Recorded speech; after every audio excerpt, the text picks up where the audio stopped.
First, we need a drainage layer made of lava rock. Then, we will need a layer of mesh or netting. Here I use non-woven fabric, and I cut it to size to slightly larger than the container, so that the substrate won't go through and create blockage. Then, add some sphagnum moss on top. And I would like to put the sphagnum moss, like I will push it to the side of the glass so that I will be able to fill in the gap between the netting and the glass to prevent any substrate from falling down and creating blockages.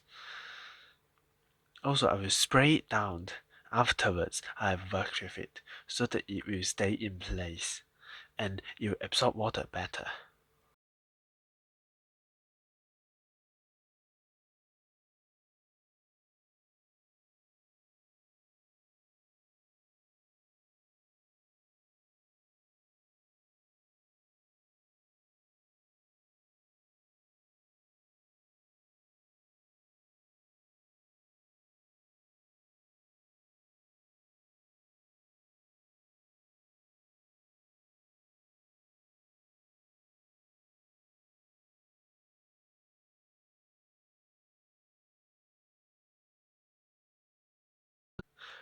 I'm going to use a bioactive substrate. This substrate contains equal amounts of flake soil, sphagnum moss, peat moss, and cocoa peat, and is mixed with a small pinch of fish food and left it to compose for 3 months.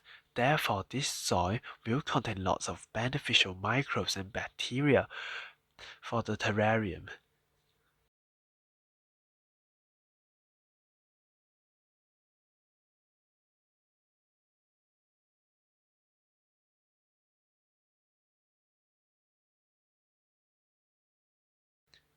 Then I proceeded to add 2 parts of this bioactive mix into a bowl.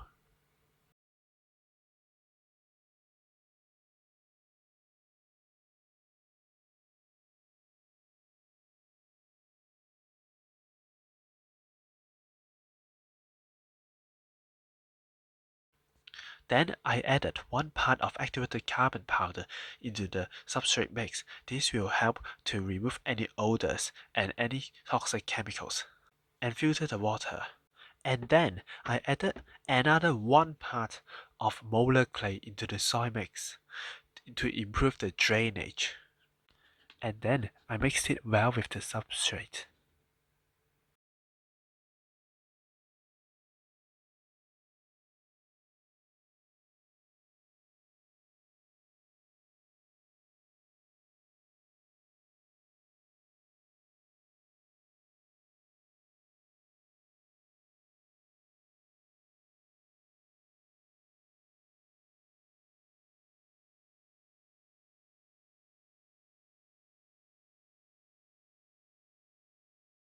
Then I also added some akadamas into the soil mix.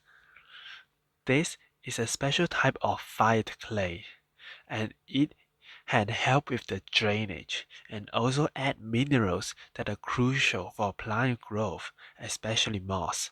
And the porous structure allows better root growth and aeration.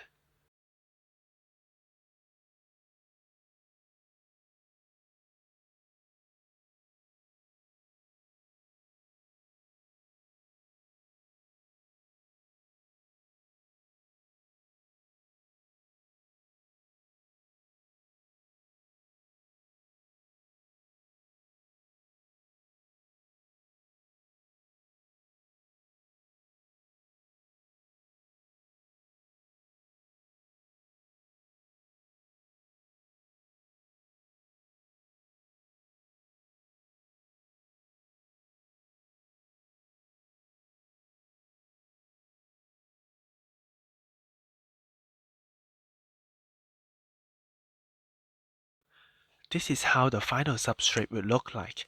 It is very porous and it would allow very good root growth. As you can see, it is very loose and it lets the air go through and the roots can grow into the soil without any difficulty.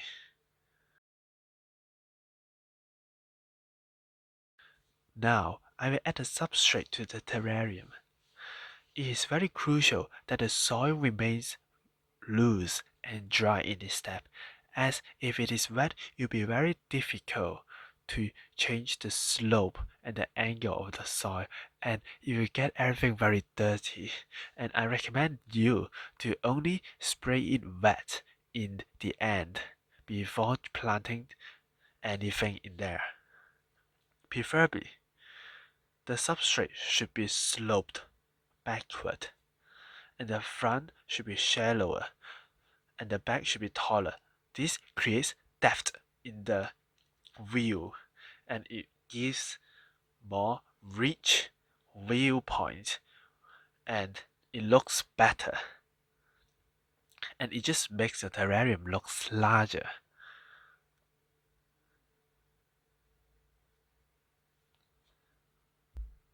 I also like to push the soil backward and leaving like a small indentation in the middle back. Therefore, it will slope to the side and to the back, creating some sort of a valley.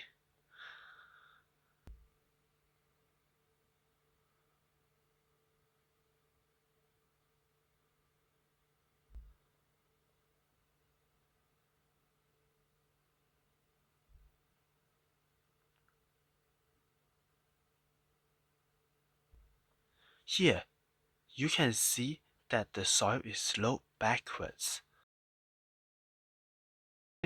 Then, I cover the top with akadama so that it will look nicer and also it will let the moss to grow and attach better onto the surface as moss prefers inorganic substrate in my experience and it will typically grow better on rocks or clay-based substrate with good aerations, such as this one.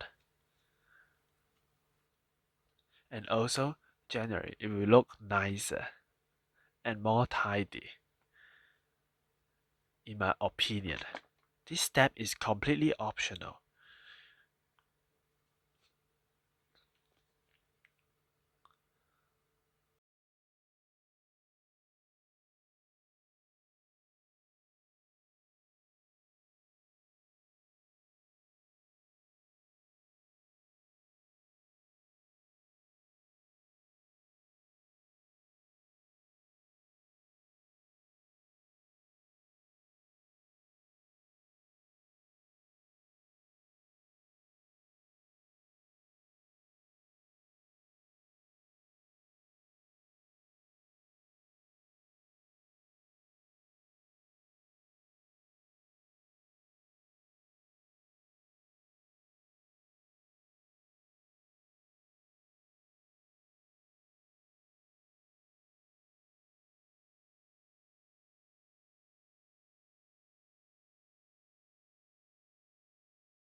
Then, I proceed to spray down the substrate to make it damp and moist but not soggy, so that it will be suitable for planting and it will not damage the root. Here, I prepared some moss.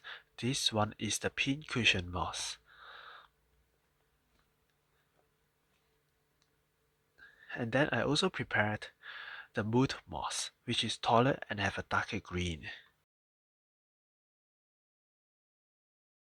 Then I planted some moss around the terrarium to make it look nicer.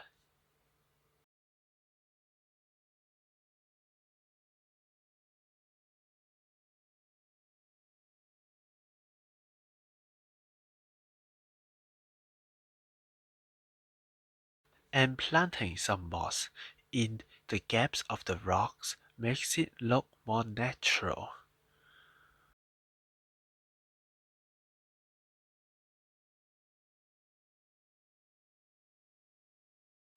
Then I planted some begonias and some Fittonia, and also a lot of moss to make sure it fills up the space.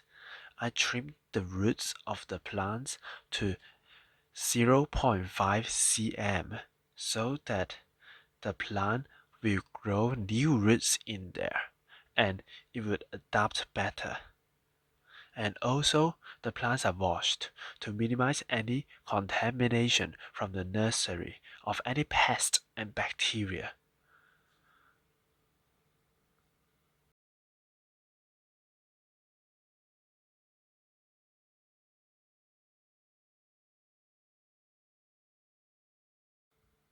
I also have some plants from other terrariums and smaller setups for plant grow out. This is the trailing watermelon begonia plant, and it grows well under high humidity. Therefore, I will add some of them too. This has grown some really new roots because it was just a few cuttings a few days ago.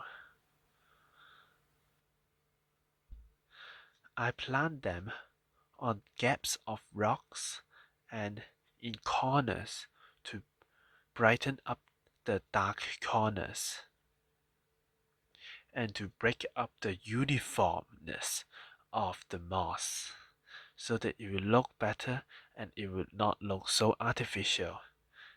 It may look artificial at first, but let it grow and it will look better and natural.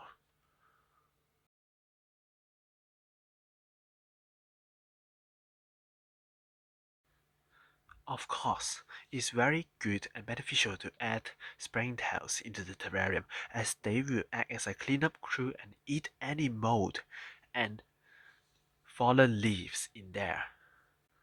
But this is completely optional, but it is always better if you do so.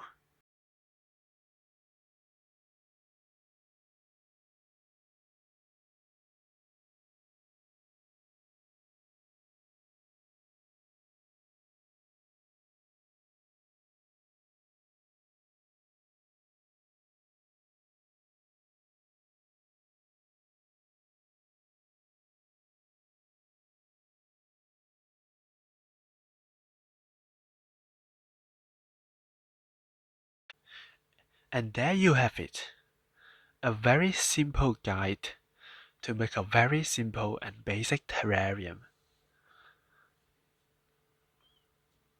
Hope you enjoyed this video, and I hope you find this video helpful. Please don't forget to like and subscribe, and please share this with your friends if you think it will be helpful for them. Thank you.